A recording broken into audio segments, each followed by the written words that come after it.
Muy buenas noches, sean ustedes bienvenidos a la Biblioteca Mexicana de la Fundación Miguel Alemán. En ocasión de la presentación del libro Una luz en el túnel, 6 innovadores de la investigación científica de los delitos, autoría del doctor Rafael Moreno González, coeditado por Editorial Porrúa, el Instituto Nacional de Ciencias Penales y la Fundación Miguel Alemán. Nos acompañan en el presidium la doctora Maura Ramírez González,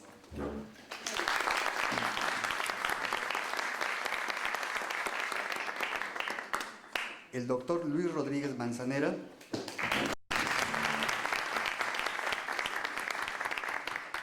doctor Rodolfo Rojo Urquieta y nuestro autor, el doctor Rafael Moreno González.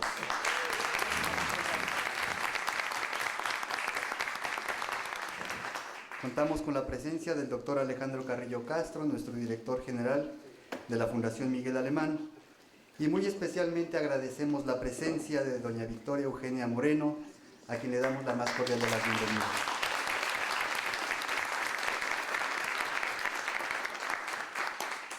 Vamos a iniciar con una breve semblanza de nuestros comentaristas. Doctora Maura Ramírez González. Es egresada de la Universidad del Valle de México en la licenciatura en Psicología. Ha realizado diversos cursos y diplomados en poligrafía, psicología forense y fotografía forense. Ha desempeñado cargos de dirección en la Procuraduría General de Justicia del Distrito Federal, la Procuraduría General de la República y en la Secretaría de Seguridad Pública Federal. Actualmente es presidenta de la Academia de Criminalística AC y ha impartido diversas conferencias en diferentes procuradurías en los estados de la República y universidades. Doctor Luis Rodríguez Manzanera. Obtuvo la licenciatura en Derecho en la Facultad de Derecho de la Universidad Nacional Autónoma de México y la licenciatura en Psicología en el Colegio de Psicología de la misma universidad, el doctorado en Derecho Penal y el diploma de Criminología Clínica en la Universidad de Roma, Italia. Es profesor titular de Criminología en la UNAM, en la Universidad La Salle, en el Instituto de Formación Profesional y en el Instituto Nacional de Ciencias Penales. Cuenta con 120 artículos publicados en revistas especializadas y 15 libros entre los que destacan Criminología, Victimología, Penología, Criminalidad de Menores, Clásicos de la Criminología, Criminología Clínica, La Crisis Penitenciaria y los sustitutivos de la prisión y Cómo elige un delincuente a sus víctimas. Es académico de número de la Academia Mexicana de Ciencias Penales y de la Academia Mexicana de Criminalística. Es presidente de la Sociedad Mexicana de Criminología. El Sistema Nacional de Investigadores le ha otorgado el nombramiento de Investigador Nacional 2, el INACIPE los grados de Doctor Honoris Causa y de Investigador Emérito. La Sociedad Mundial de Victimología, el reconocimiento Hans von Henting, la Fundación Victimología, el Premio Internacional de Victimología y Defensa de las Víctimas y la Sociedad Internacional de Criminología, el Premio Etienne de Greff.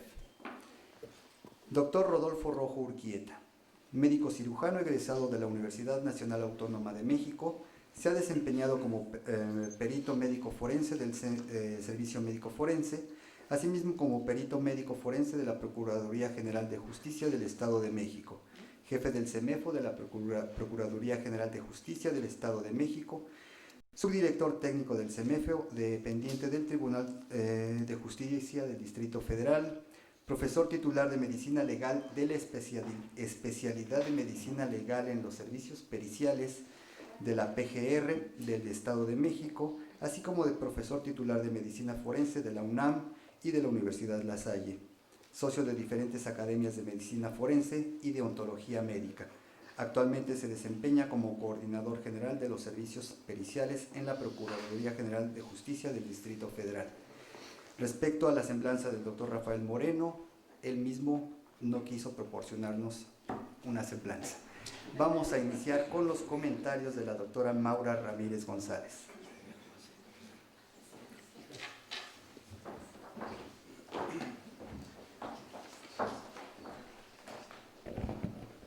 Muy buenas noches tengan todos ustedes.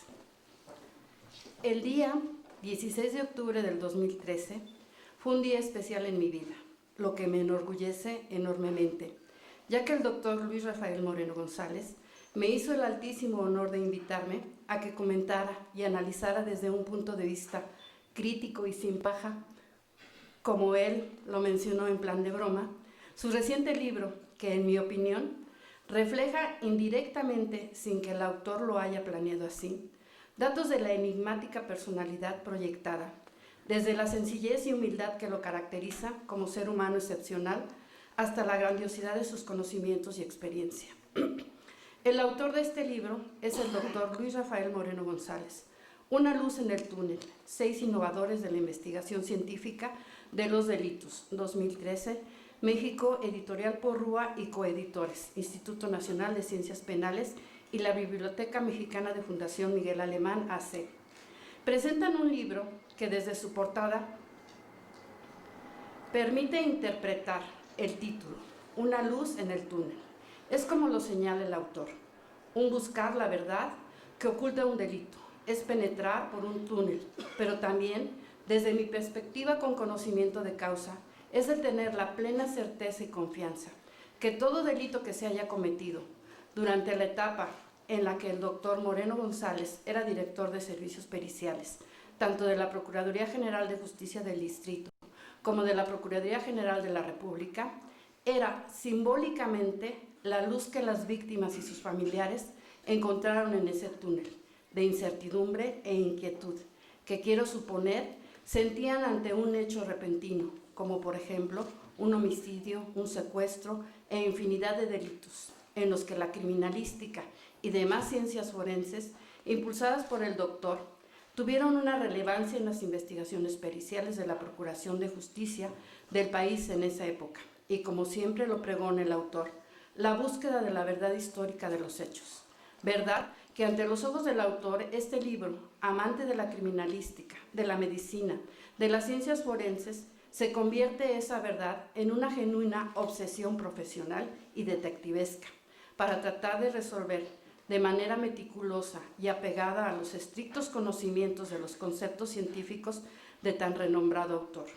Una luz en el túnel es sinónimo de una luz que soluciona problemas en la investigación científica, apoyados, claro, con las teorías y conocimientos de los 6 innovadores de la investigación científica, que con excelente claridad son descritos por el autor en el desarrollo de los capítulos del libro. Opino que la historia bibliográfica de cada uno de ellos nos lleva precisamente por un túnel hacia el pasado, pero que sorprendentemente tiene una vigencia en el presente.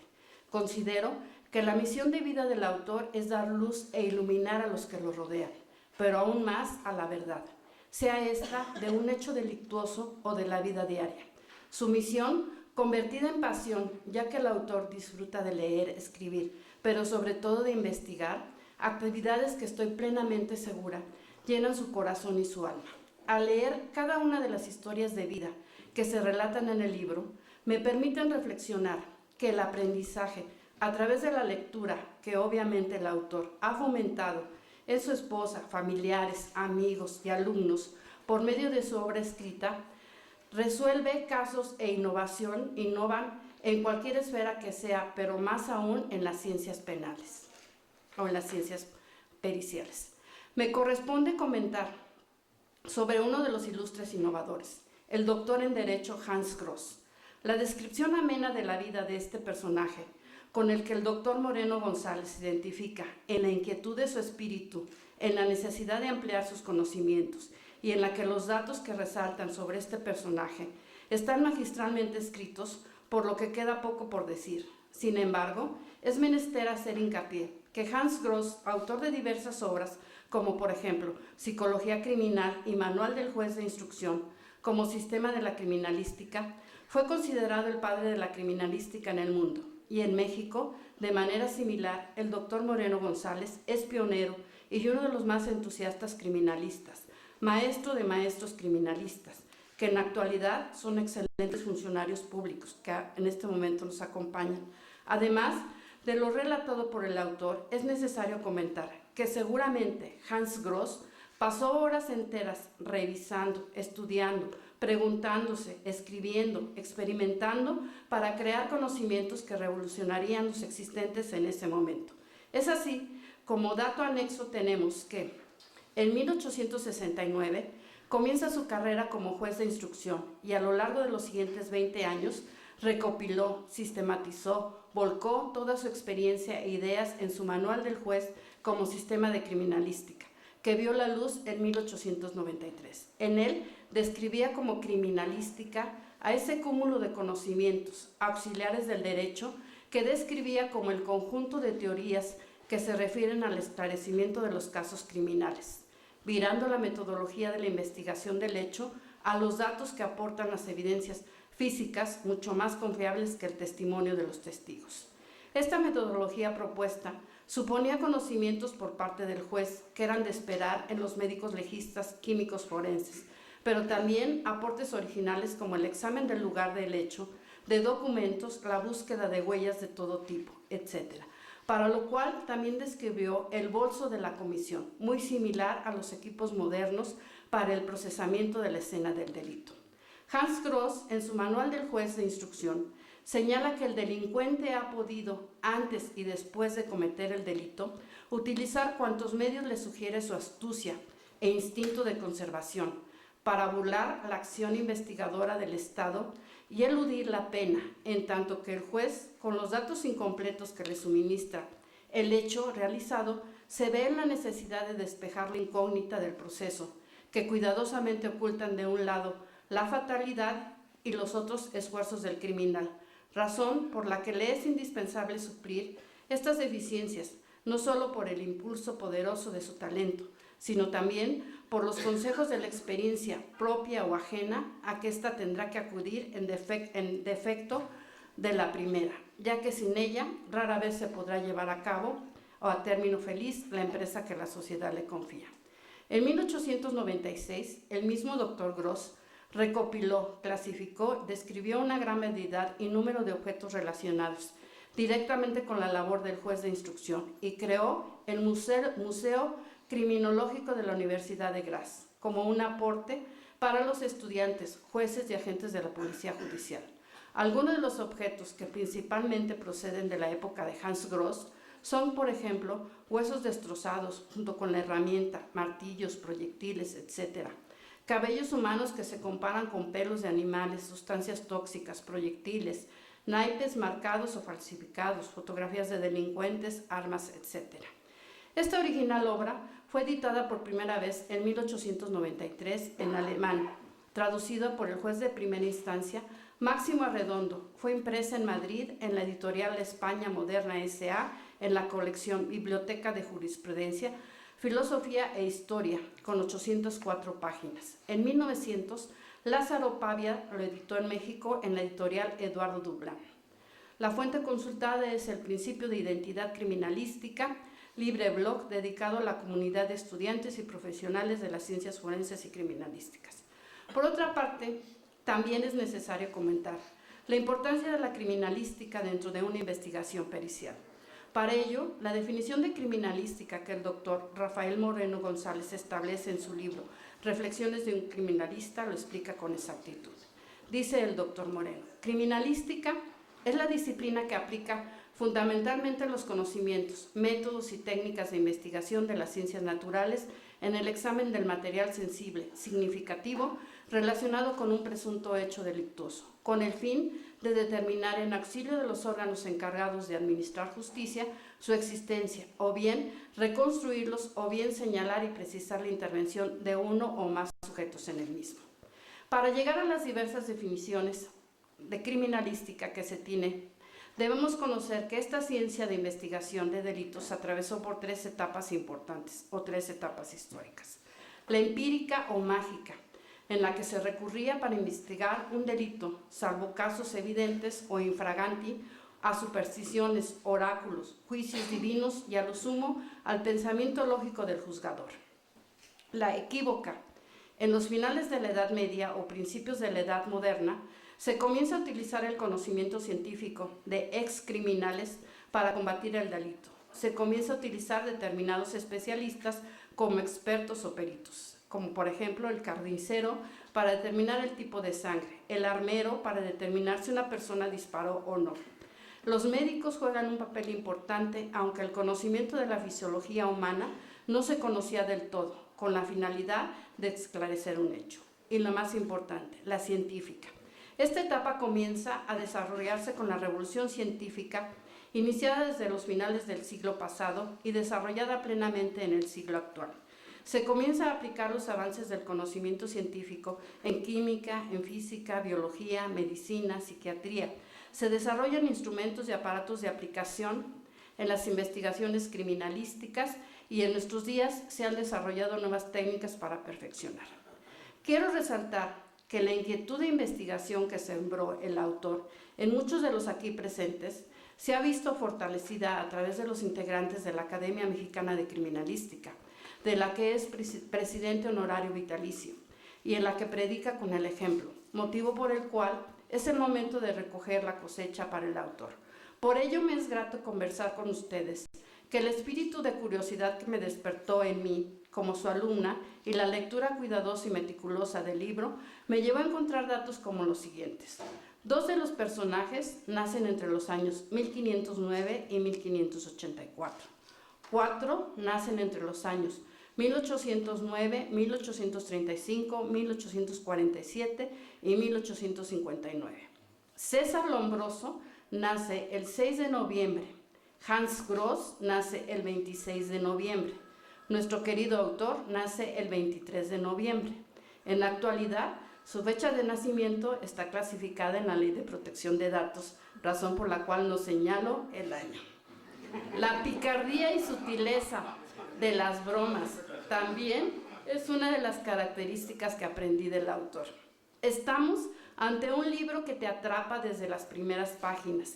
En él se percibe una gran sensibilidad a través de la imaginación, tan real como la vida misma, de dar a conocer las situaciones que tuvieron que sortear los personajes ilustres que se relatan. Y en ese proceso de imaginar a Hans Gross y entender su vida, me pregunto, al observar las fotografías de los innovadores, quienes se aprecian solemnes, serios, muy propios, si esta actitud sería un requisito de personalidad para ser investigador científico o sería reflejo de episodios de sufrimiento, penurias, problemas durante su vida, quizás al no ser comprendidos por su creatividad e interés en los conocimientos, circunstancias por las que el autor también vivió, sobre todo en los asuntos relevantes que se le asignaron y tuvieron un impacto social en el México actual. Los innovadores fueron profesores, escribieron obras literarias, compartieron sus enseñanzas, fueron figuras representativas, fueron creadores, los primeros en todo, cualidades que también nuestro autor posee. La similitud de algunos de los innovadores en relación al mes de nacimiento es que el mes de noviembre puede considerarse como un semillero de personajes intelectuales y de acontecimientos sociales, políticos y científicos importantes. Es un libro que con la lectura se apetece tomarse un capuchino, un café capuchino, doctor, ¿se recuerda? Y tener una frazada para continuar leyendo sin parar hasta finalizarlo. A manera de conclusión, me gustaría citar una conversación de la escena de la película japonesa El ocaso del samurái de Tasagore en el año 2000. Escena de un padre con su hija y que a la letra dice: si aprendes cosas de los libros, llegará el momento en que serás capaz de pensar por ti misma y querrás saber más cosas. Y si piensas en ellas detenidamente, llegarás a comprender y te convertirás en un ser humano más rico. No importa cuánto cambie el mundo, siempre podrás abrirte camino. Espero que el próximo libro, que está en puerta del autor y que obligadamente sus seguidores se lo pedimos, es su autobiografía, doctor Luis Rafael Moreno González. Solo me resta decirle al autor: muchas gracias por la calidad y calidez de la información plasmada en tan interesante libro, Una luz en el túnel, y sobre todo agradecer al ser humano por su distinguida amistad hacia mi persona. Con el debido respeto a los investigadores forenses y con la admiración hacia usted, gracias doctor Luis Rafael Moreno, por seguir siendo una luz en la investigación científica forense, en la búsqueda de la verdad y la justicia. Como dice el autor, la regla es no precipitarse. Sin embargo, en este caso sí se pueden precipitar a obtener el libro y así poder garantizar el autógrafo del autor. Por su amable atención, muchas gracias.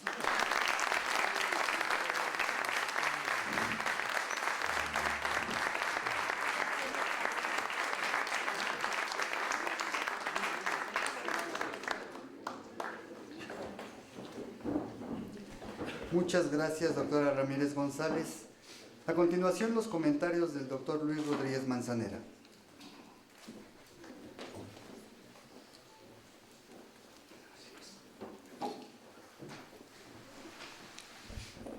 Gracias, muy buenas noches a todos.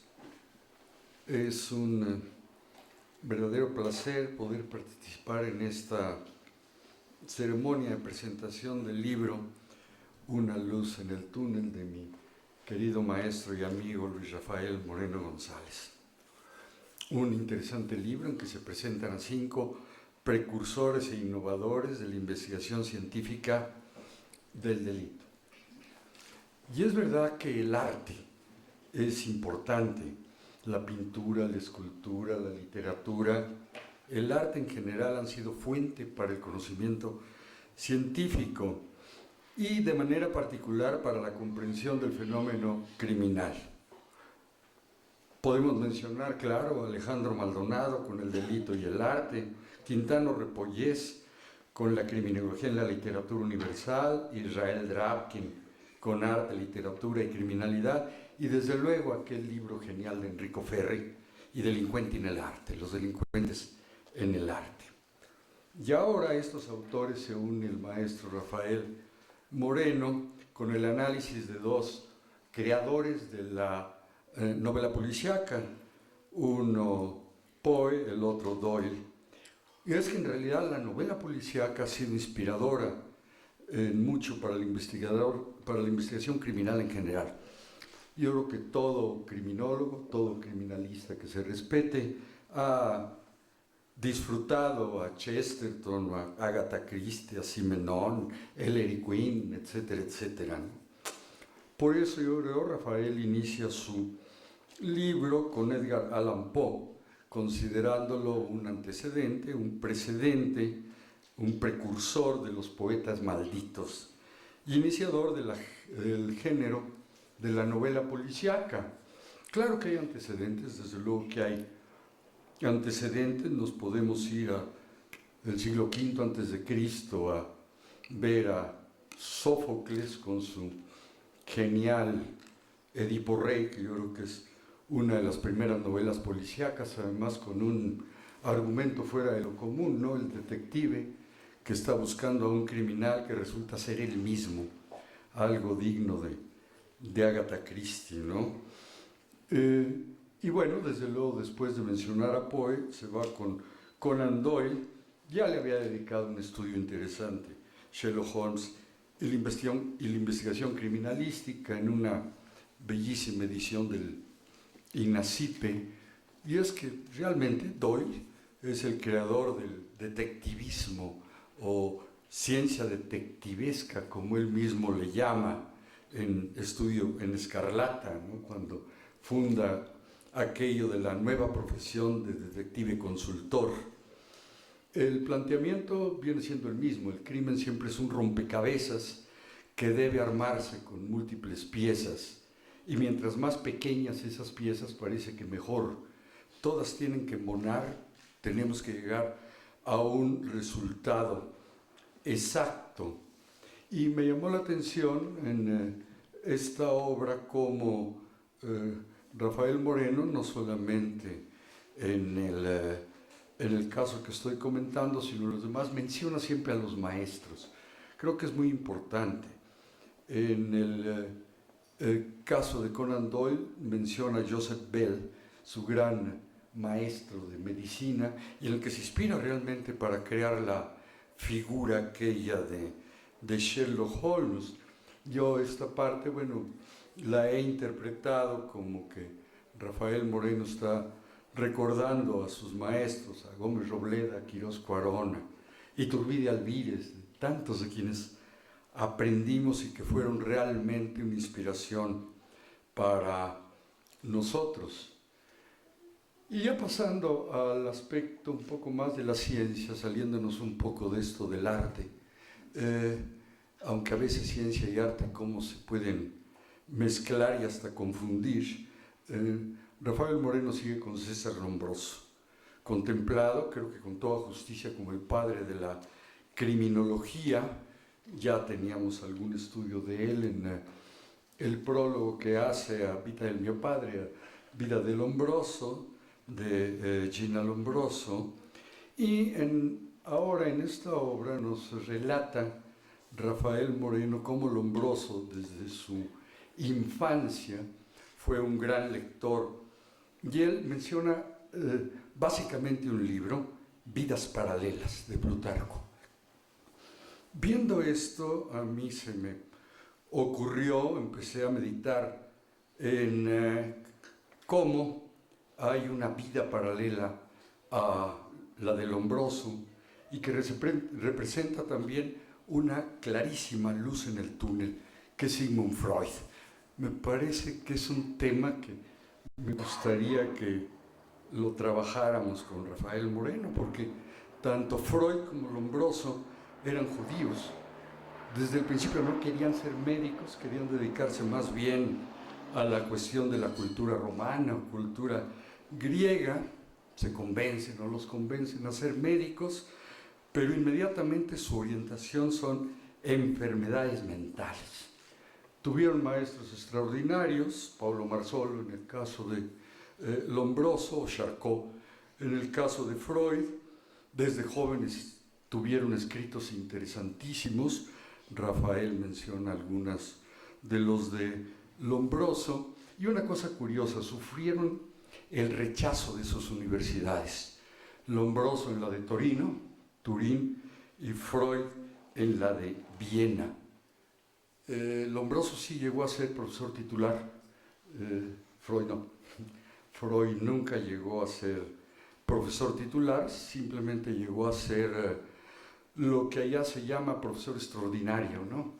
Nunca llegó a ser profesor ordinario, por eso Stefan Zweig dice que fue el más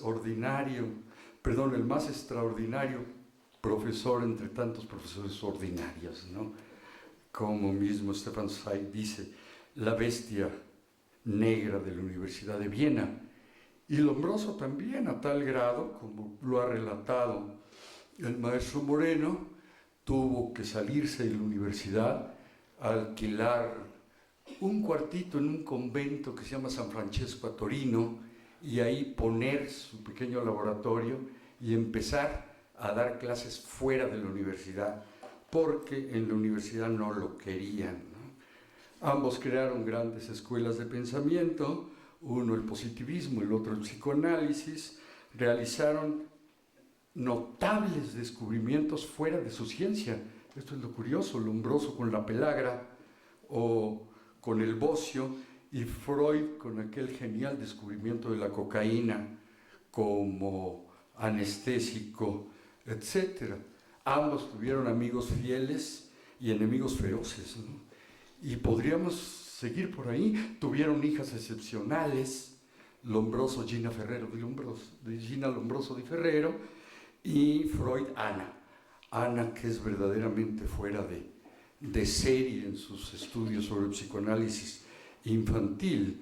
De manera que tenemos dos personas que fueron geniales y que desde luego cometieron errores garrafales. Eso es indudable. Mismo Rafael Moreno dice, cito textual, el genio suele equivocarse, pero sus errores son siempre fecundos, fuente de inspiración para las generaciones futuras. Me parece que es una excelente frase. Y bueno, y en este tema, si alguno tiene la oportunidad de pasar por Turín y ver el Museo Lombroso, que lo han rehecho totalmente, es una verdadera belleza. O en Londres el museo de Freud, junto a la casa de Anna Freud, porque todo lo de Viena se lo llevaron a Londres. Lo que hay en Viena son reproducciones, y hacer la comparación de estos dos personajes, que es muy interesante.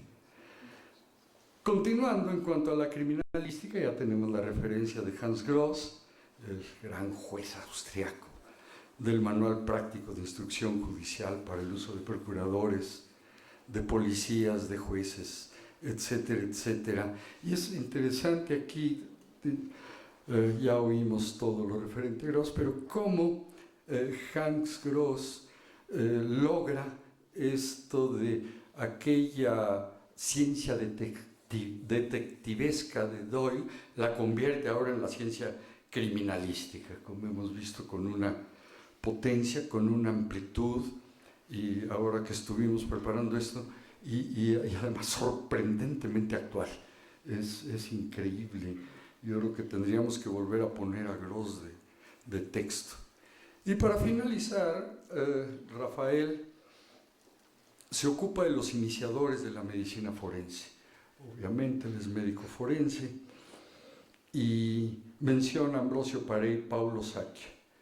Paré, que además es médico y iniciador de cirugía y todo lo demás, a mí me parece uno de los ejemplos más claros de lo que es el renacimiento europeo del siglo XVI, porque no es nada más un médico, es un humanista, un literato, es poeta, es filósofo, es científico, y creo que lleva la cirugía a un nivel de arte, que esto es otra cosa, ¿no? Hay que revisar un poco cómo explica él la cirugía, pero en un sentido totalmente humanista, no como una simple técnica de parchar heridas, ¿no? Sino hacia dónde va. En su libro pues es extraordinario y repito, ahí lo que se recalca son los aspectos humanísticos.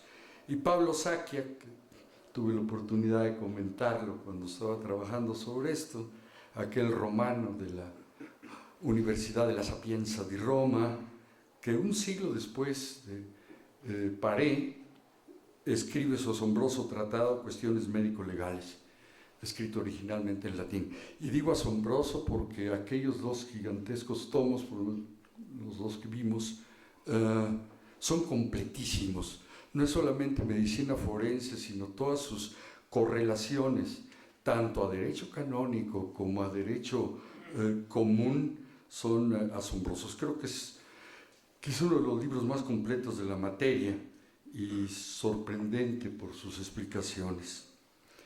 Después de este muy breve comentario, bueno, no nos queda más que felicitar y agradecer al doctor Luis Rafael Moreno González por esta nueva obra que mucho nos ha aportado y podría decir refrescado. Es increíble cómo a veces lo más añejo es en realidad lo más fresco, ¿sí?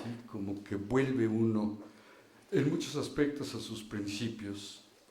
Yo soy testigo desde hace muchos, pero muchos años, de la disciplina, dedicación, paciencia de Rafael Moreno, desde aquella lejana ya época en que nos presentó nuestro común maestro Alfonso Quirós Cuarón, y ahora que tenemos la oportunidad, la vida da vueltas muy curiosas, de ser compañeros investigadores eméritos en el Instituto Nacional de Ciencias Penales. Yo sí soy testigo directo de la sabiduría de Rafael, es un lector incansable, es muy difícil estar al corriente con todo lo que él lee. Soy testigo de su bonomía, de su amistad, porque esto es punto y aparte, sí, nuestra relación es muy lejana, tengo que decirlo. Mi acta de examen profesional como licenciado en Derecho de la Universidad Nacional Autónoma de México está firmada por un médico, ni hablar, por Rafael Moreno González, porque fue el secretario de mi jurado profesional, de manera que sí son muchos años, ¿no? Soy testigo de cómo ha sido y es un soñador. Por eso me gustaría terminar con una frase de Allan Poe, que él admira tanto en Eleonora, que dice: los que sueñan de día tienen conocimiento de muchas cosas que escapan a los que sueñan únicamente de noche. De manera que ojalá y Rafael siga soñando. Gracias.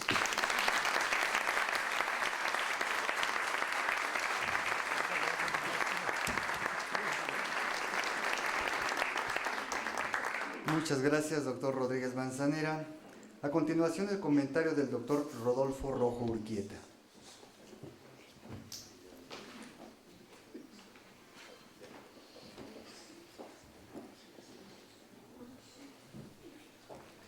Buenas noches a todas y todos. Ya se habló un poco de lo que me tocaba a mí. Gracias por invitarme, doctor Rafael Moreno González. Yo creo que me invitó porque nos conocemos desde hace algún tiempo. Yo empecé a ir al servicio médico forense dependiente del Tribunal Superior de Justicia del DF, por ahí por junio o julio de 1972. No era mi deseo ser médico forense. Me llamó, fui por la curiosidad de ver traumatismos craneoencefálicos.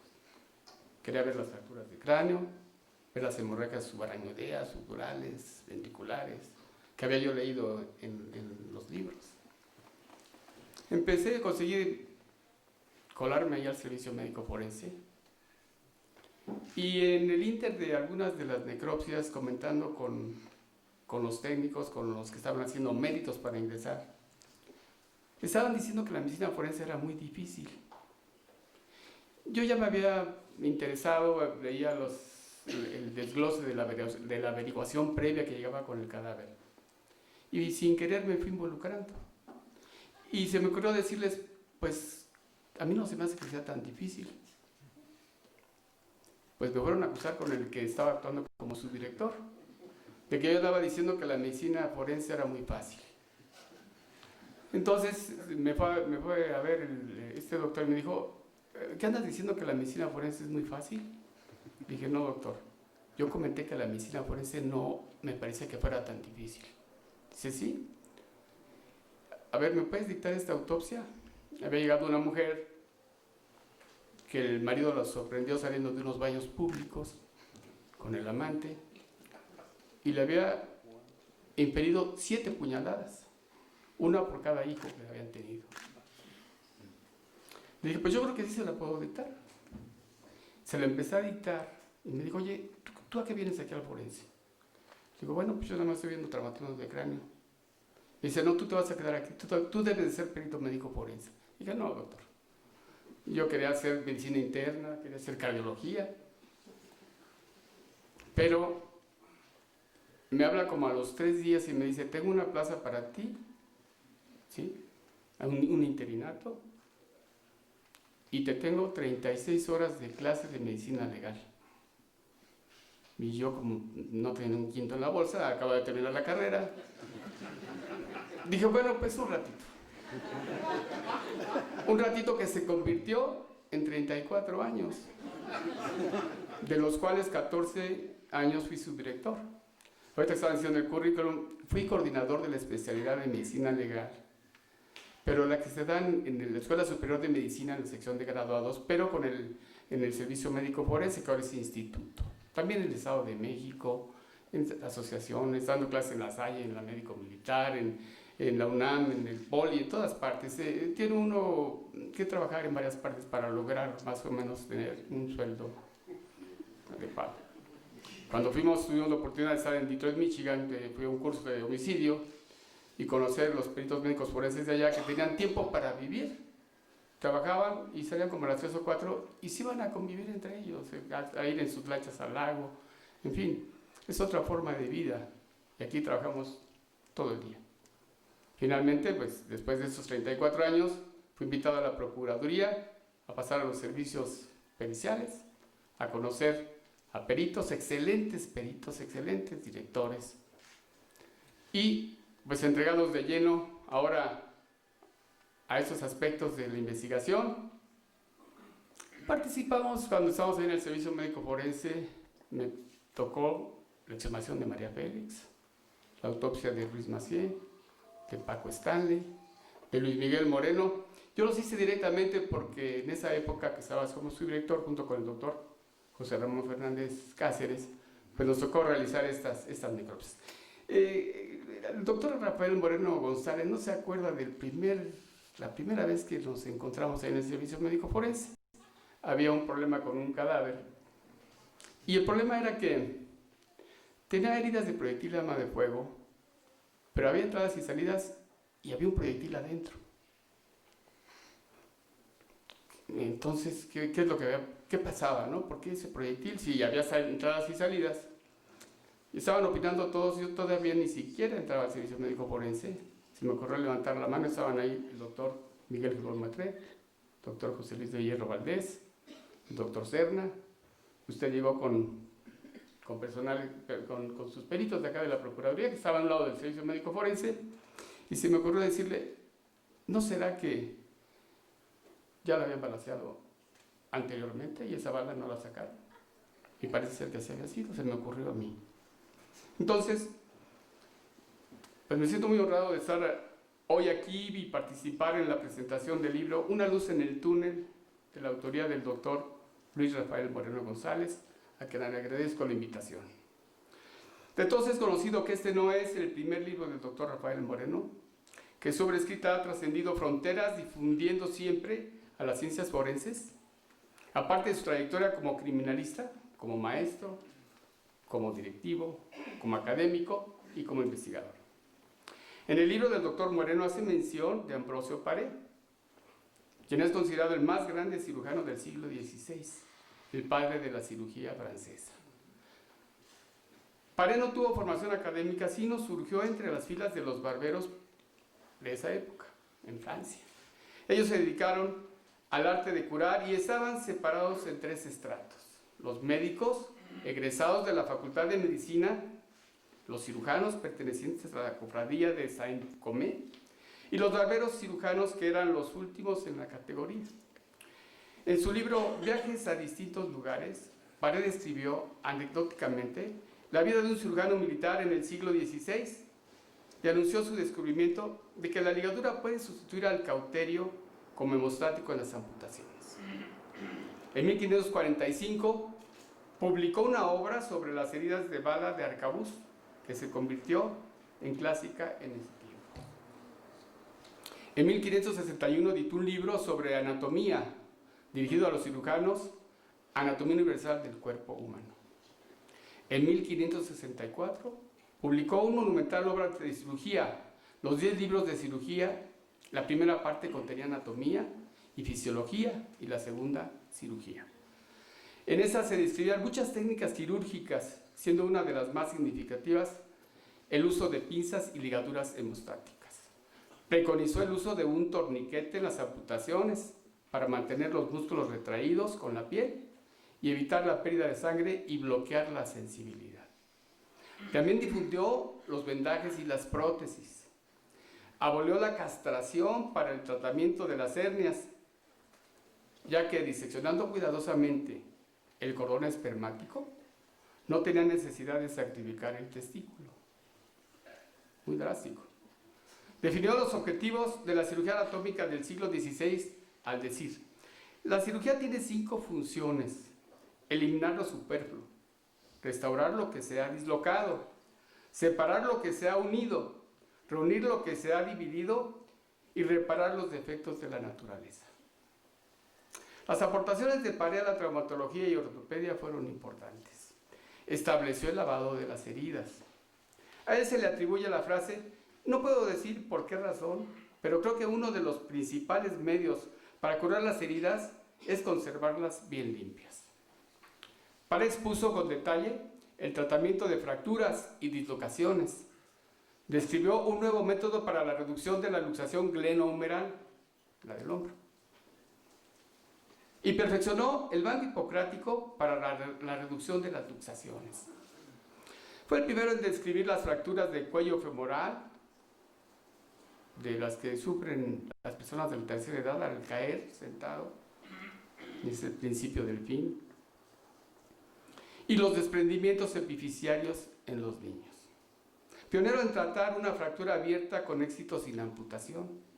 De hecho, el propio Paré sufrió una fractura abierta de tibia y peroné tras recibir una patada de su caballo, y decía él: al intentar dar un paso atrás, caí súbitamente al suelo y los huesos fracturados saltaron hacia afuera, desgarrando la carne, la media y la bota. Por otra parte, inventó pinzas hemostáticas para las arterias, una gran variedad de forceps, instrumentos y férulas de todas clases. Con la ayuda de fabricantes de armaduras, diseñó y construyó prótesis artificiales de hierro para sustituir a los miembros amputados. Su integridad, capacidad de juicio, maestría técnica y coraje moral hicieron de él uno de los más grandes cirujanos de todos los tiempos. El doctor Rafael Moreno también menciona en su libro a Paolo Sacchia, que fue un médico italiano de gran cultura, ejerciendo como médico de la Iglesia, encargado de los servicios sanitarios y médico personal del pontífice Inocencio X. Sacchia marca un punto culminante en la medicina, ya que unifica el cuerpo y la ciencia y le da coherencia en un texto básico que tutila Cuestiones médico-legales, publicado en Roma entre los años 1621 y 1635, el cual es un escrito de 1200 páginas, recopiladas de 9 volúmenes, siendo considerado una gran obra magistral por el criterio racional y científico con el cual están abordados todos los principales problemas médico-legales de la época, como lo eran la demencia, la muerte, los venenos y la impotencia, entre otros, razón por la cual ha quedado como el gran clásico de medicina legal. Finalmente, cabe señalar que la medicina forense tiene un carácter de ciencia auxiliar y asesora del derecho, siendo una labor importantísima, necesaria e insustituible, sin la cual no se podría concebir una correcta administración de justicia, en el contexto de una sociedad que se considere civilizada y con un respeto pleno del ordenamiento jurídico actualizado.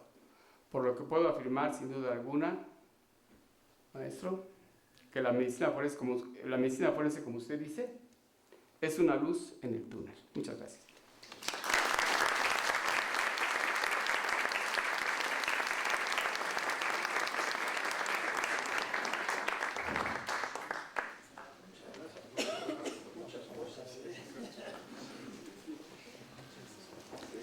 Muchas gracias, doctor Rodolfo Urquieta.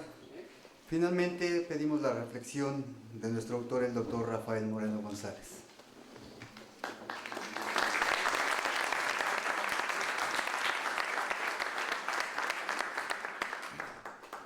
Bueno, yo creo que los aplausos van después de lo que yo había dicho, no antes, porque a lo mejor ya después me van a aplaudir.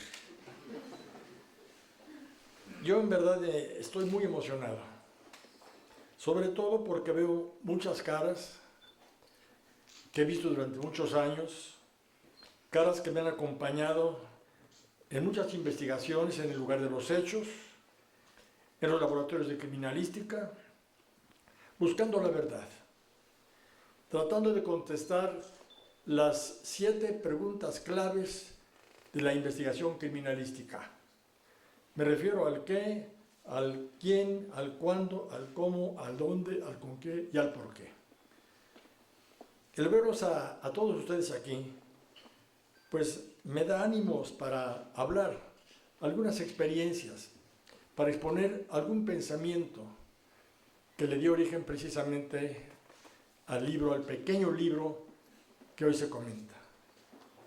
La verdad, yo no quería que se presentara, porque no lo siento lo suficiente como para que lo lean y para que estén ustedes aquí presentes. Sin embargo, me insistió tanto el doctor Alejandro Carrillo Castro y el maestro Alejandro Antuñano que se presentara, que por eso estoy aquí. De lo contrario, estaría sentado donde ustedes, escuchando no sé a quién. Bien. Señoras y señores, amigos todos, mucho agradezco a los comentaristas, doctora Maura Ramírez González, doctor Luis Rodríguez Manzanera y doctor Rodolfo Rojo Urquieta, haber aceptado acompañarme esta tarde a la presentación del libro de mi autoría, Una luz en el túnel.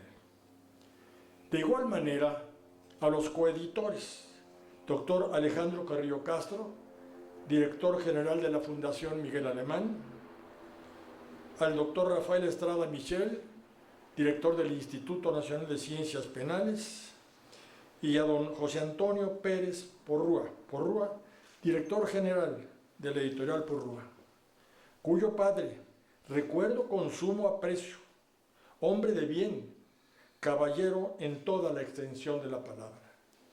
Yo tuve la dicha, la fortuna de platicar muchas veces con él.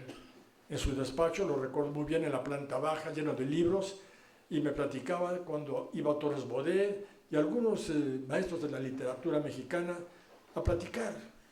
Y me contaba tantas cosas que le decía, ¿por qué no nos platica usted esto y lo editamos? Dice, porque yo sería el editor y no se vería muy bien. Bien. Recuerdo con sumo aprecio, repito, al maestro para mí de mi vida, que fue el padre de José Antonio Pérez Porrúa. Asimismo, agradezco mucho al maestro, apreciado amigo, vuela pluma sin fatiga, Alejandro de Antuñano Maurer, por haberse tomado la molestia de leerlo y estar atento a su publicación. Igualmente, agradezco a todos los asistentes su presencia, que mucho me honra y distingue. Pero en forma muy especialísima, agradezco a la compañera de 55 años de mi vida, me refiero a Victoria Eugenia Heredia, y ahora de Moreno, antes Salvatori, por todo lo que ella me ha dado a través de tantos años. En verdad, yo se lo agradezco.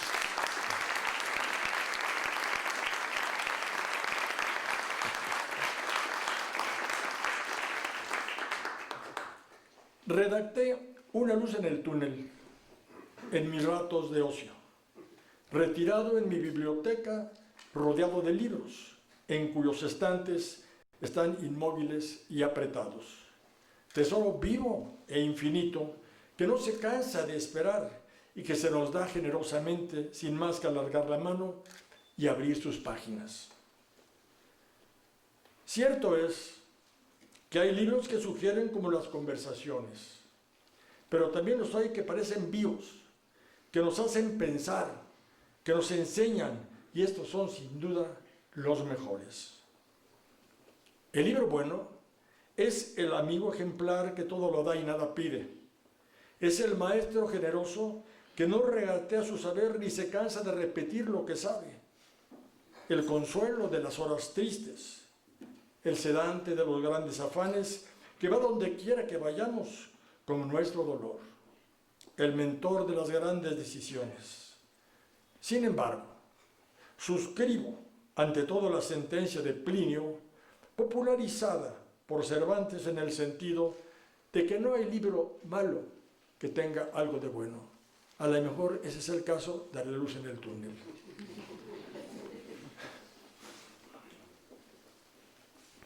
Qué explícito y elocuente es el insigne polígrafo español Gregorio Marañón, cuando al hablar de la humanidad de los libros nos dice: sin libros, el amor y la bondad, la fe en el porvenir y en el más allá, hubieran quedado reducidos a un pequeño número de privilegiados, a los santos y a los héroes. Continúa el Hipócrates de la medicina española.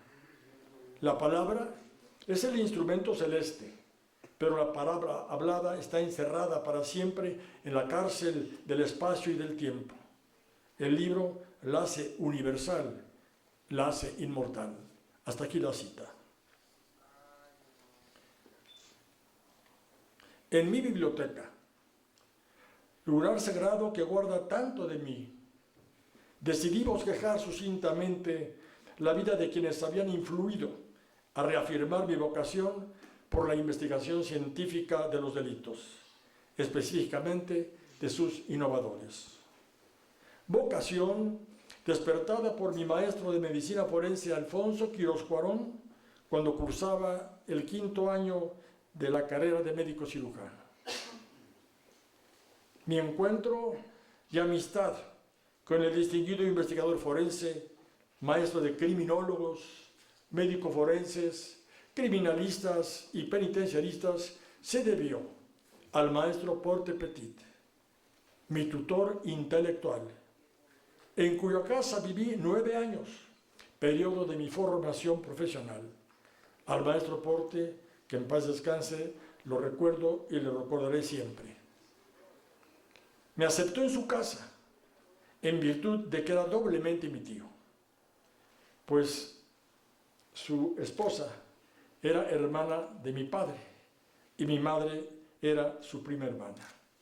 En pocas palabras, no le quedaba otra más que aceptarme y pacientemente aguantar las inquietudes de mi juventud y una que otra locura. Una de ellas, me da pena decirlo, mi tío se había comprado un carrito muy bonito, hacía una semana. Lo invitaron precisamente a un congreso sobre penitenciarismo en el estado de Toluca, perdón, estado de México, Toluca. Entonces se fue y me dice, ahí te dejo el carro a mi tía Chabela, por favor, trae un cargo. Sí, cómo no. Era un domingo. Entonces mis amigos me fueron a ver a la casa. Me dicen, oye, vamos a dar una vueltecita por Chapultepec. Se divierte uno mucho, pasan muchas chamacas muy guapas, etcétera, etcétera. Pues vamos, me animaron. Pero yo no tenía en qué ir ni tampoco ellos. Entonces le dije a mi tía, oye, préstame el carro de mi tío. Ella generosamente me dijo, ¿cómo no? Me lo prestó. Y como a las 5 de la tarde regreso con el carro chocado. Le digo a mi tía, me dieron un golpecito. Ah, qué bueno, pero ahí vamos a verlo. Era un golpezote. Yo tenía que minimizar, ¿verdad?, el daño. Me recuerdo muy bien que dije, cuando venga mi tío, ¿qué va a pasar? Pero la irresponsabilidad de aquella edad, tendría 22 años o 23, qué raro, a los 23 años irresponsable, sin embargo, así fue. Entonces, nos fuimos a bailar a la pérgola con mis amigos. La pérgola en la Alameda, arriba, se bailaba, en fin, se la pasaba uno muy bien. Y regresé a la casa de mi tío como a las 10 de la noche. Pero resulta que las dos calles estaban bloqueadas, vivíamos en la primera privada de Concepción Vestige. Por un lado División del Norte y por el otro lado Concepción Vestige. Me acuerdo que llegué muy tranquilo relativamente y mi tío Luis, que en paz descanse, me dice, ni entres, tu tío está furioso. ¿Qué hago? Dice, pues vete a la casa de tus amigos. Pues efectivamente, me fui a la casa de uno de mis amigos y ahí estuve como, ¿qué sería? Como 10, 15 días. Todos los días hablaba a la casa, tía, aquí estoy, ¿cómo te va? ¿Y cómo va mi tío? Pues ahí va más o menos. Bueno. Me esperé 15 días y entonces me habla mi tía y me dice, Rafa, ya puedes venir. Entonces, como a las 8 de la noche, ya llegué yo con mucho cuidado. Vivimos en la primera privada de Concepción Vestige, número 8. Mi tío tenía su despacho en el garage precisamente. Entonces llego, entro y le digo a mi tío, buenas noches, tío. Su contestación fue esta, siéntame y ayúdame a corregir estas pruebas. Efectivamente me senté. Y así como le ayudé a corregir muchas pruebas de los libros que editó, también mi tía Chabela lo hacía. Lo hacía muy bien, nos regañaba y los teníamos que aguantar. Al maestro Aporte, todo mi cariño, todo mi respeto, y a sus hijos, que son como mis hermanos, también. Al maestro Aporte Petit, luz del derecho penal, lo acompañaba los domingos por la mañana a la casa del maestro Quirós. En su biblioteca nos recibía y yo escuchaba con sumo interés, siempre aprendiendo de las largas pláticas que sostenían ambos maestros sobre diferentes tópicos de las ciencias penales, acompañados de más de una exquisita copa de buen coñac o de un buen vino. La biblioteca del padre de la criminología nacional era abundante y selecta. Sus puertas siempre permanecieron abiertas para mi persona. Ahí tuve por vez primera a la vista y en mis manos para su lectura las obras de los que consideré iniciadores de la investigación científica de los delitos y que componen la modesta obra que hoy se presenta y comenta. Visitando las librerías de viejo, que durante mucho tiempo hice, entre ellas la de Polo Duarte, ubicada en la avenida Hidalgo, a un lado del legendario Hotel Cortés, tuve la fortuna de adquirir a precio muy razonable El hombre delincuente y la medicina legal de Lombroso, así como el manual del juez de instrucción del reputado juez de Gras. Recientemente volví a tener en mis manos cuestiones médico-legales, gracias a la cortesía de mi apreciado amigo y maestro de muchos años, Luis Rodríguez Manzanera, uno de los más brillantes alumnos y heredero del prestigio del autor de la criminalidad en la República Mexicana y del asalto a bancos en Venezuela y América. Me refiero, claro está, sin duda alguna, al maestro Alfonso Quirós Corón, a quien también yo le debo mucho mi formación. Es pedante, es injusto, es necio hacer tabla rasa de todo el pasado. La experiencia enseña que la mayoría de los hombres, aún de los que se dedican a la ciencia y a la investigación, siguen el camino trazado o señalado por otros, por más protesta que hagan de originalidad e independencia. Y los mismos verdaderamente originales lo son en mínima parte, si se compara con lo que deben a los demás. En fin, conmemorar y aceptar en esta ceremonia lo mucho que le debemos a los iniciadores de una ciencia, en el presente caso de la investigación científica de los delitos, es un acto de justicia, con el que en parte cumplo el haber pergeñado una luz en el túnel. Muchas gracias.